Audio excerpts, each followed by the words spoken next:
এক ছিল মেয়ে, নাম লিলি। পাহাড়ে ঘেরা একটি ছোট্ট গ্রামে তার বাস, এবং তার শখ ছিল বনের পথে হাঁটা, বুনো ফুল সংগ্রহ করা আর পশুপাখিদের সাথে বন্ধুত্ব করা। একদিন নদীর ধারে খেলতে খেলতে সে ঝোপের আড়াল থেকে একটি অদ্ভুত আলো দেখে। আলোটি অনুসরণ করতে করতে সে একটি সোনালি কুয়াশার দরজা দেখতে পায়, যা রহস্যময়ভাবে ঝিকমিক করছে। মন্ত্রমুগ্ধ হয়ে লিলি সেই দরজা দিয়ে পা বাড়ায়। অন্য পাশে গিয়ে সে দেখে এক অদ্ভুত সুন্দর জগৎ, রঙিন ফুলে ভরা, হীরার মতো ঝকঝকে নদী আর উজ্জ্বল পাতার উঁচু উঁচু গাছ। মুগ্ধ হয়ে তাকিয়ে থাকার সময় তার সামনে একটি ছোট্ট পরী উড়ে আসে। পরীর ডানা ছিল একদম সৎ। ফেরিল্যান্ডে স্বাগতম, খিলখিলিয়ে বলে উঠল পরী। আমি টিলি, আলো পরী। শুধু বিশুদ্ধ হৃদয়ের মানুষই এখানে আসতে পারে। লিলি টিলির সাথে বেশ আনন্দ নিয়ে ফেরিল্যান্ডের ভেতরে ঢুকে যায়।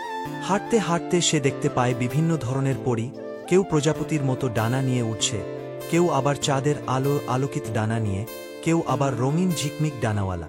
চারপাশে যেন এক জাদুর জগৎ, আলোরা বাতাসে নাচছে, পশুপাখিরা মিষ্টি সুরে কথা বলছে, ফুলেরা লুলাবাই গান গাইছে। পরীরা একে একে লিলির কাছে এসে বলল যে 1000 বছরের মধ্যে সে প্রথম মানুষ যে ফেরিল্যান্ডের পথ খুঁজে পেয়েছে। তারা জানাল যে ফেরিল্যান্ডের প্রাণশক্তি একটি জাদুকরী ফুলের মধ্যেই নিহিত, যার নাম স্টারলাইট ব্লাশ। সেই ফুলটি ফেরিল্যান্ডকে বাঁচিয়ে রাখে।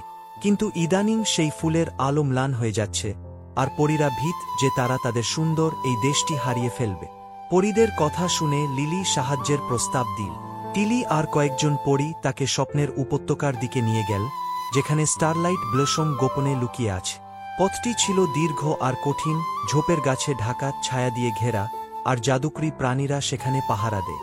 কিন্তু লিলির সাহস ছিল অটুট। পথে সে সাহস আর মমতার গান গাইতে গাইতে এগিয়ে চলল, আর সে গানে যেন পথ আরও সহজ হয়ে গেল। শেষমেশ তারা গোপন উপত্যকায় পৌঁছাল, যেখানে স্টারলাইট ব্লসম ফুলটি মলিন হয়ে পড়েছে। টিলি বলল, শুধুমাত্র বিশুদ্ধ হৃদয়ের স্পর্শে এই ফুলটি আবার ফুটতে পারে।